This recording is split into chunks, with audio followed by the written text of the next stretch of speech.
നിങ്ങൾ ഇന്ന് അനുഭവിക്കുന്ന ഇന്ത്യന്റെ സ്വാതന്ത്ര്യം നിങ്ങൾക്ക് വാങ്ങി തന്നവരാരാ? Jamaat-e Islami, popular front, APEK സുന്നികൾ. നിങ്ങളൊക്കെ സ്വാതന്ത്ര്യത്തിനെതിരായി.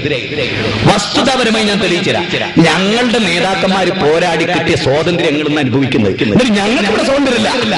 ഞാനിവിടെ എന്റെ പോലീസുകാർ ഈ പ്രസംഗം കേൾക്കുന്നുണ്ടാവും. ഡിപ്പാർട്ട്മെന്റിനോട് ഒരു കാര്യം എനിക്ക് പറയാനുണ്ട്. ദയവ് ചെയ്ത് എനിക്ക് പറയാനുള്ള ഒരു കാര്യം അതെന്താണെന്ന് ചോദിച്ചാൽ, ഇന്ത്യയുടെ സ്വാതന്ത്ര്യ സമരം പഠിക്കാൻ തയ്യാറാവും. ബ്രിട്ടീഷുകാരാൽ വഹാബി മൂവ്മെന്റ് എന്ന് വിളിക്കപ്പെട്ടൊരു മൂവ്മെന്റ് ഉണ്ട്. വഹാബി മൂവ്മെന്റ്. എന്തിനാ ബ്രിട്ടീഷുകാർ അത് വിളിച്ചെന്നറിയോ? നെഞ്ചൂക്കോടെ സായിപ്പിനോട് പോടാ കടക്കടാ എന്ന് മുജാഹിദുകൾ പറഞ്ഞു. അന്ന് സമസ്തക്കാർ ചെയ്തെന്നറിയോ? സമസ്തയുടെ കിതാബെന്ന് ഞാൻ ഉദ്ധരിച്ചു തരാം. ബ്രിട്ടീഷുകാരന് വേണ്ടി പ്രാർത്ഥിച്ചു, അല്ലാഹ് ബ്രിട്ടീഷുകാരന് ബർക്കത്തും സഹായവും നൽകണേ. ഒരു ചെറിയ ബോംബർ ഉണ്ടായെടുത്ത് ഇർവിൻ പ്രഭു രക്ഷപ്പെട്ട് അതിന് സമസ്തന്റെ ഉസ്താദുമാരെന്ന് പ്രാർത്ഥിച്ചെന്നറിയോ? ഇർവിൻ പ്രഭു എന്ന ഞങ്ങളുടെ മഹാനെ രക്ഷപ്പെടുത്തിയതിന് അല്ലാഹുവേ നിനക്ക് സ്തുതി. കേൾക്കണം, ജമാഅത്തെ ഇസ്ലാമിയോ സ്വാതന്ത്ര്യ സമരത്തിന് 1000 വട്ടം ശാപം. മുജാഹിദുകളോ സൂര്യനെ ശ്രമിക്കാത്ത ബ്രിട്ടീഷ് സാമ്രാജ്യത്തിന്റെ മേൽക്കോയ്മക്കെതിരെ പടപൊരുതിയ മുജാഹിദ് പ്രസ്ഥാനത്തിന് സ്വാതന്ത്ര്യമില്ലത്രേ ഈ കേരള മണ്ണിൽ. നിങ്ങൾ ആലോചിക്കണം. ഇന്നത്തെ പത്രം വായിച്ചു ആരോട് പറയണേ? ഈ മൊയ്തു മൗലവിന്റെ പേരിൽ ഒരു സ്മാരകം ഉണ്ടാക്കിയിട്ടുണ്ട്. കണ്ടിട്ടുണ്ടോ?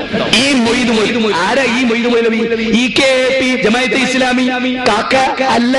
ഈ മൊയ്തു മൗലവി മുജാഹിദിന്റെ നേതാവായിരുന്നു, സ്വാതന്ത്ര്യ സമര സേനാനി. ഞാൻ ചോദിക്കട്ടെ, EKAP സുന്നികളിൽ നിന്നും അതുപോലെ ജമാഅത്തെ ഇസ്ലാമിയിൽ നിന്നും സ്വാതന്ത്ര്യ സമര സേനാനിയെ ഒരു നേതാവിന്റെ പേര് പറയാമോ? ഒറ്റ നേതാവിന്റെ.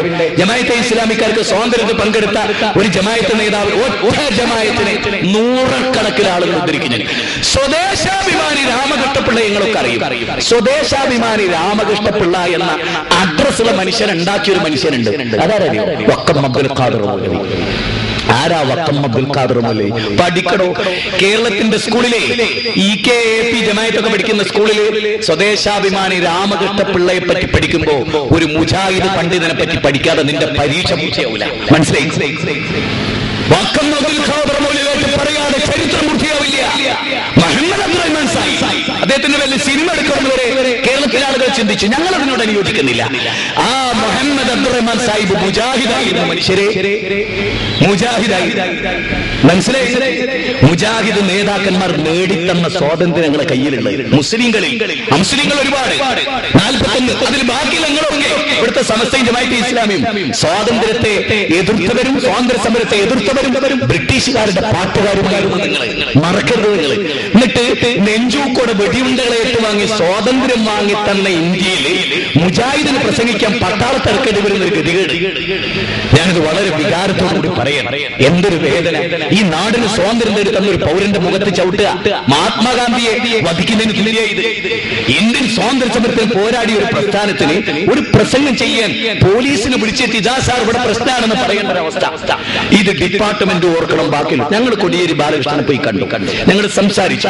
കേരളത്തിൽ ഞങ്ങളുടെ സ്റ്റേജ് കയ്യേറ്റപ്പെട്ടു. എന്തിന്റെ പേരിൽ? അത് നിങ്ങളൊന്ന് മനസ്സിലാക്കണം. ഈ മുസ്ലിം സമൂഹത്തെ ചൂഷണം ചെയ്ത് കള്ളത്തരം കാണിക്കുന്ന പുരോഹിതന്മാരിൽ നിന്ന് മനുഷ്യരെ രക്ഷപ്പെടുത്തിയതിന്റെ പേരിൽ, നിങ്ങളുടെ പെൺകുട്ടികളുടെ മാനം കാത്തതിന്റെ പേരിൽ, ഏർവാടിയിലും മാവൂരിലും കൊണ്ട് നിങ്ങളുടെ പെങ്ങളെ പലരും ഉപയോഗിച്ചു. അതിൽ നിന്ന് നിങ്ങളെ തടുത്തത്, പെണ്ണുങ്ങൾക്ക് സ്വാതന്ത്ര്യം നൽകിയതിൽ, അവരുടെ ഈമാനിനെ പ്രൊട്ടക്ട് ചെയ്തതിൽ, അവരുടെ ചാരിത്രശുദ്ധിയെ സംരക്ഷിച്ചതിൽ അതല്ല മുജാഹിദ് പ്രസ്ഥാനം ചെയ്തത്. മുജാഹിദ് പ്രസ്ഥാനം നിങ്ങൾക്ക് വിജ്ഞാനം ഉണ്ടാക്കി. ഞാൻ ചോദിക്കട്ടെ, പെണ്ണിനെ അക്ഷരജ്ഞാനം ചെയ്യാൻ പാടില്ലായിരുന്ന ഒരു കാലത്ത് അന്ന് ഞങ്ങൾ നിങ്ങൾക്ക് ഖുർആൻ ഓതി തന്നു. ആ ഖുർആന്റെ വഴിയാ ഇവിടെ ഇഖ്റ ബിസ്മി റബ്ബിക്കൽ ലദീ ഖലഖ ഖലഖൽ ഇൻസാന മിൻ അലഖ ഇഖ്റ വറബ്ബുക്കൽ അക്രമുൽ ലദീ അല്ലമ ബിൽ ഖലം അല്ലമൽ ഇൻസാന മാ ലം യഅലം അല്ലമൽ ഇൻസാന മാ ലം യഅലം. മനുഷ്യന് അറിവില്ലാത്തത് പേന കൊണ്ട് പഠിപ്പിച്ച അത്യുദാനൻ സ്ത്രീ മനുഷ്യരിൽ പെടുവോ? ഞങ്ങൾ നിങ്ങളോട് ചോദിച്ചു. നിങ്ങൾക്ക് കേൾക്കണോ? ഈ കഴിഞ്ഞ ദിവസം തലശ്ശേരി ഒരു വാദപ്രതിവാദം നടന്നു. സ്ത്രീ ജമാഅത്ത് ജുമാ. അതിൽ ഫൈസൽ അഹ്സനി എന്ന് പറയുന്ന സുന്നി പണ്ഡിതൻ പറഞ്ഞെന്തറിയോ? റസൂലിന്റെ കാലത്ത് പെണ്ണുങ്ങൾ പള്ളിയിൽ പോയിരുന്നു. നിങ്ങൾ ഞങ്ങളോട് പറയണ്ട. അന്ന് പെണ്ണുങ്ങൾ പോയപ്പോൾ പട്ടികൾ പോയിരുന്നു പള്ളിയിൽ. നിങ്ങൾ കേൾക്കണം, ഒരു പട്ടി പോയിരുന്നു. അതുകൊണ്ട് ഇപ്പൊ പട്ടി പോകാനാ? അപ്പൊ അയാളുടെ ഉമ്മാന്റെ സ്ഥാനം എന്താ? അയാളുടെ ഭാര്യ കയർ കൊടുത്ത സ്ഥാനത്ത് സുന്നികളിൽപ്പെട്ട സ്ത്രീകളെ പറ്റി അയാൾ പറഞ്ഞാൽ പട്ടികൾ നിഷേധിക്കാൻ കഴിയില്ല. ഒറിജിനൽ കേസറ്റ ഫൈസൽ ഹുസൈനി രണ്ടത്താണിയുടെ പ്രസംഗം ഞാൻ പറയുന്നത്. പട്ടികൾ പോയിരുന്നു, ആ പട്ടിക്ക് തുല്യാണ് പെണ്ണ്. ഇവനൊക്കെ പൊറപ്പിക്കുന്ന ഭാര്യമാരില്ലേ? നിങ്ങൾ ആലോചിക്കണം. ഒരു ഏറ്റവും ലേറ്റസ്റ്റ് തലശ്ശേരി നടന്ന വാദപരിവാദത്തിൽ പട്ടികൾ പോയിരുന്നു, അതിന് തുല്യാണ് പെണ്ണുങ്ങൾ. അത് പ്രസംഗിച്ച ആളുകളെ നിങ്ങൾ ബഹുമാനിക്കുന്നു. എന്നിട്ട് ഞങ്ങൾക്ക് സ്ത്രീകൾക്ക് അഡ്രസ്സും അന്തസ്സും ഉണ്ടാക്കി കൊടുത്ത ഞങ്ങളെ നിങ്ങൾ പെണ്ണുപിടിമാരായി ചിത്രീകരിക്കുന്നു. ഞാൻ ഇന്നലെ ഒരു സ്ഥലത്ത് നിന്നപ്പോ മുജാഹിദ് പ്രസ്ഥാനത്തിലെ ആളുകൾക്കെതിരെ പള്ളി പോയ അവിടെ വ്യഭിചാരം നടക്കും, മദ്രസ പോയ വ്യഭിചാരം നടക്കും. ഞങ്ങൾ ആ ജാതി ചവറൊന്നും വിളമ്പാറില്ല. അങ്ങനെ വിളമ്പാണ് നിങ്ങളെ പല ആളുകളുടെ കഥയും ഞങ്ങൾ പറയാറില്ല, ആവശ്യമില്ല. കാരണം അത് മൂടി വെക്കണമെന്നായി ഇസ്ലാം പറഞ്ഞു. അത് മൂടി വെക്കണം, ആരും പറയരുത്. വൈകാരികളെ അടിമപ്പെട്ട് മുജാഹിദ് പറയരുത് സുന്നി. കാരണം ഒരു മുസ്ലിമിന്റെ ന്യൂനത മറച്ചു വെച്ചാൽ പരലോകത്ത് അല്ലാഹുവിന്റെ ന്യൂനത മറച്ചു വെക്കുന്ന ഇത് നമ്മളൊക്കെ കീപ്പ് ചെയ്യേണ്ടത്. ആശയം പറയും.